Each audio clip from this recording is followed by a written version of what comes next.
Pero para hablar de este tema, hoy tengo un invitado de lujo, es el doctor Edgar Morín Martínez, a quien usted seguramente ya lo conoce porque él es autor de dos grandes libros muy importantes, Crímenes de Cuello Blanco y La Maña.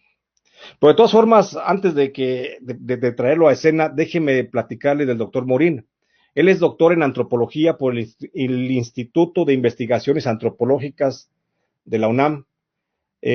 Durante más de una década ha impartido clases en instituciones de educación superior, tanto públicas como privadas. Es uno de los catedráticos que más han estado investigando el tema de la corrupción.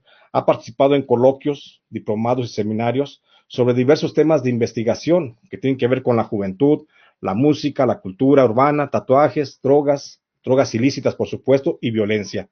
Es autor, como ya le decía, de La Maña, que se publicó en Debate en el 2015, y coautor de La Ciudad desde sus lugares, publicado por Conaculta, Porrúa y la UAM en el 2001.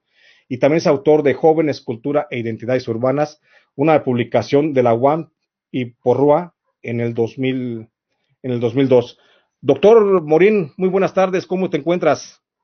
¿Qué tal, Jesús? Qué gusto escucharte. Un saludo para ti y para tu auditorio hasta la ciudad de Chicago, una ciudad además muy importante en todas estas tramas internacionales e históricas sobre corrupción, crimen organizado. Así que es un gran gusto estar contigo y con tu audiencia y con la audiencia de Vicente Serrano. Gracias por Sí, la invitación.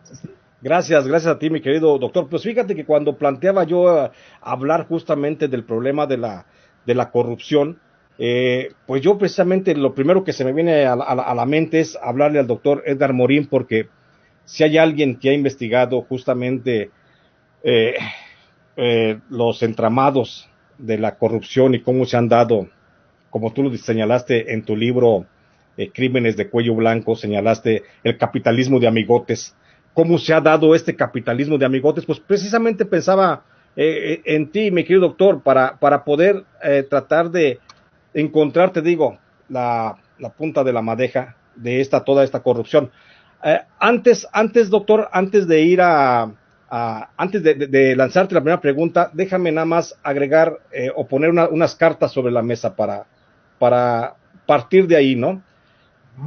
Sobre la corrupción. La definición que establece la Real Academia Española sobre corrupción es la que dice que es una práctica consistente en la utilización de las funciones y medios en provecho económico o de otra índole de sus gestores. De tal dimensión social es el problema de la corrupción que la Organización de las Naciones Unidas ha establecido el día 9 de diciembre como el Día Internacional contra la Corrupción. Se ve pues como un cáncer, como una enfermedad social. De acuerdo a la encuesta nacional de calidad e impacto gubernamental, el 56.7 de los mexicanos, 56.7% de los mexicanos considera que la corrupción en México es un problema grave. Los mexicanos vemos la corrupción casi en la misma dimensión, mi querido doctor, que el problema de la inseguridad y el crimen, o más bien, y el crecimiento de los cárteles de las drogas. ¿Tú consideras que se está magnificando el aspecto de la corrupción? ¿Consideras que la estrategia del presidente Andrés Manuel López Obrador de estar señalando todos los días sobre lo que estamos lidiando hoy con los efectos de la corrupción, sobre lo que hicieron las administraciones de Enrique Peña Nieto y de Felipe Calderón, consideras que es exagerado? ¿Consideras que está en lo correcto? ¿Consideras que sí está en la vertiente adecuada el estar masificando esta idea de cómo nos dejaron las anteriores administraciones para tal vez justificar su acción hoy de señalamientos, doctor?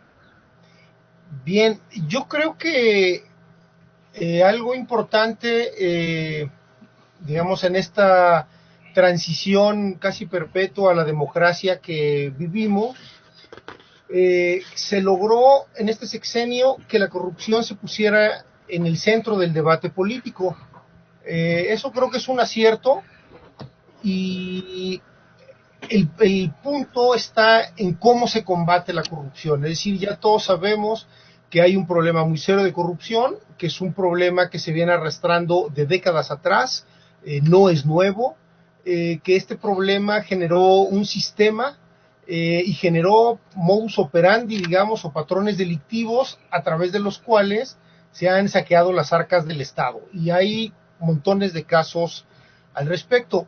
Entonces, eso es importante, pero estos 2 años y medio, digamos, de gobierno, lo que nos muestran también es que la voluntad política es necesaria, pero no basta solo voluntad política para hacer un combate eficaz a la corrupción.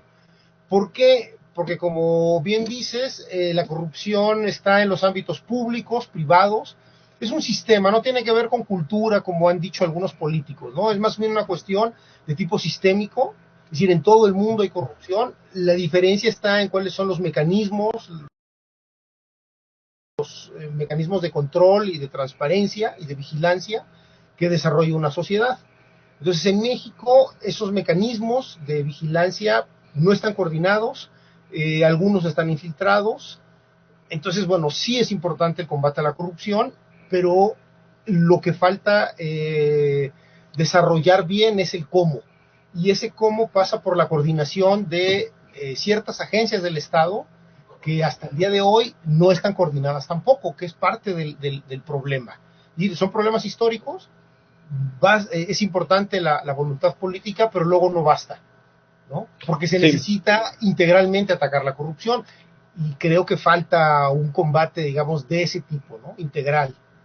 doctor, hablas de un término bien importante que considero el de, porque bueno, hasta ahora habíamos pensado en la corrupción que ha salido y que ha aflorado de las administraciones pasadas. No digo que en esta administración no haya corrupción, claro que persiste la corrupción.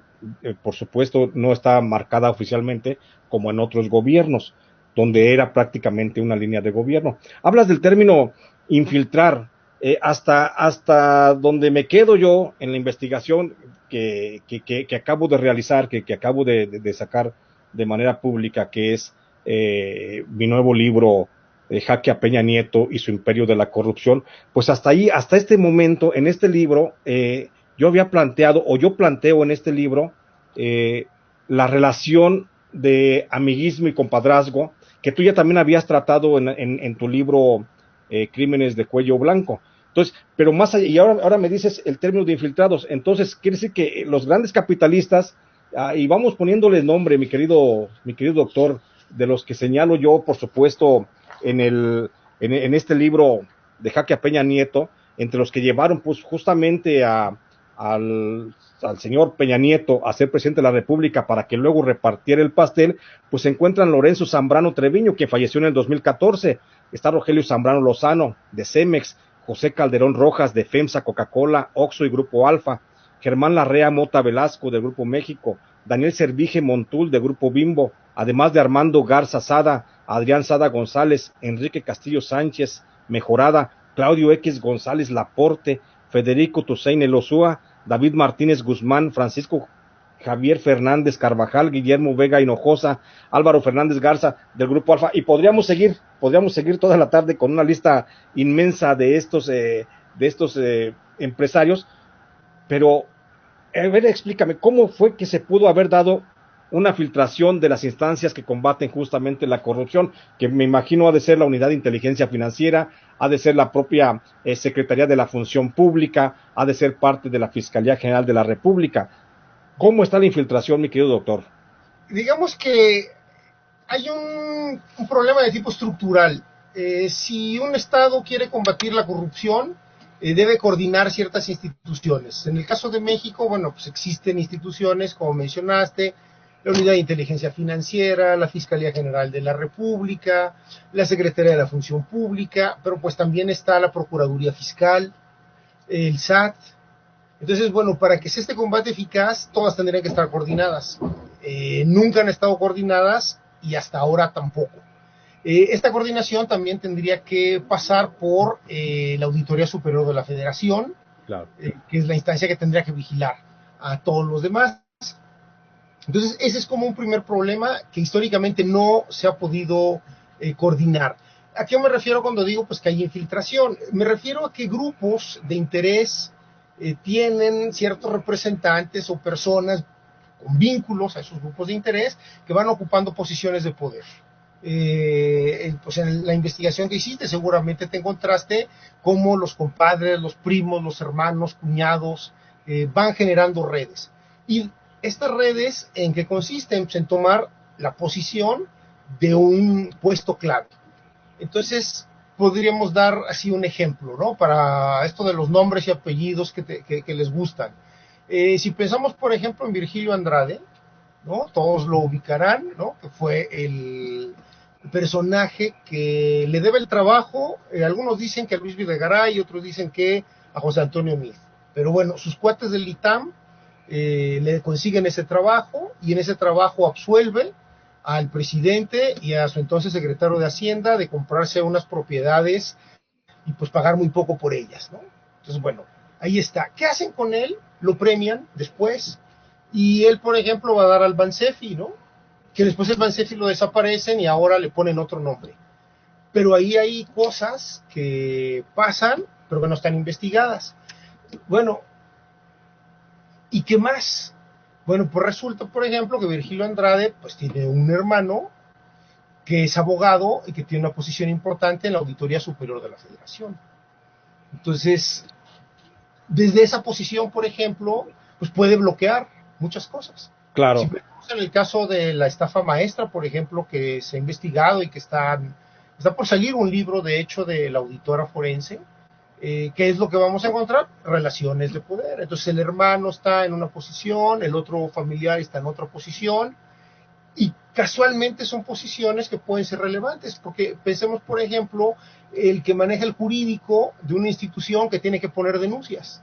Claro. Porque algo importante, si se quiere hacer un combate a la corrupción, muchas personas ¿qué piden? Bueno, sangre, ¿no? No nos olvidemos nuestro pasado con el espectáculo sangriento. Entonces muchos que quieren sangre, ¿no? El castigo y que los pongan ahí tras las rejas. Otras personas más sensatas dicen, bueno, pues que devuelvan el dinero. Claro.